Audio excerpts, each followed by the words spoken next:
आम्ही अशा एका धबधब्याला चाललोय जो अजून कोणाला माहित नाही. जाताना कोंबडा घेऊन जावं म्हटलं, तिथे गावात एक जण जेवण पण करून देतात. कोंबडा काही इथं मिळाला नाही. मग काय म्हटलं, ही टरटरीत कोंबडी घेऊया मस्तपैकी.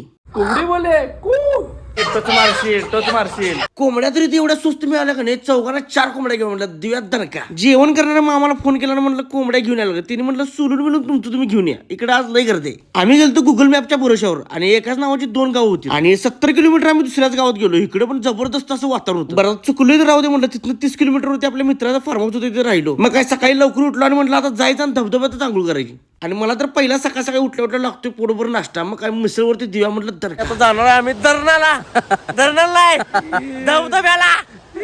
आम्ही चाललेलो पडसाळी या गावात. खरे एकाच नावाची 2 गावं असल्यामुळे नाही गुगल मॅपनं आम्हाला इकडे नाही अजून तिकडे नेलं. कालचा एक दिवस तिकडे गेला चुकून करून मजा आली. आता या गावात जाऊया, इकडे बघा काय काय विषय. हे बघा जेवण करून देतं, ह्यांना ऑर्डर द्यायची आणि जायचं मस्तपैकी धबधबा फिरायला. गाव तरी एवढं भारी आहे की नाही, इथं आल्यावर कंप्लीट मजा आली. मुडागड म्हणून इथे किल्ला पण आहे, इथं पण तुम्ही जाऊ शकताय. खरं किल्ल्यापर्यंत चालत जायला 1.5 तास लागतो आणि याला 1.5 तास लागतो. म्हटल्यानंतर आपण धबधब्याला जाऊया म्हटलं. इथे जेवणाची ऑर्डर द्यायला आलतो, खरं पोटाचं काय आणलंच नव्हतं. कालच्या 4 कोंबड्या आम्ही खाऊन चपून टाकल्या. म्हटलं आता गावातच एकदम गावरान कोंबडी घेऊया म्हटलं विकत. बाकी आम्ही या जंगलात ना या धबधब्यापर्यंत कसं पोहोचलो, त्या तिथनं या धबधब्यापर्यंत कसं काय काय जायचं आणि या जंगलात असं वेगळ्या प्रकारचे किडबिडे बघायला मिळाले बघा. आता पुढचं काय काय झालं हे दुसऱ्या पार्टमध्ये दाखवतो. आणि धबधबा तर असला भाऱ्या की नाही हे बघण्यासाठी आता लवकरात लवकर फॉलो करा.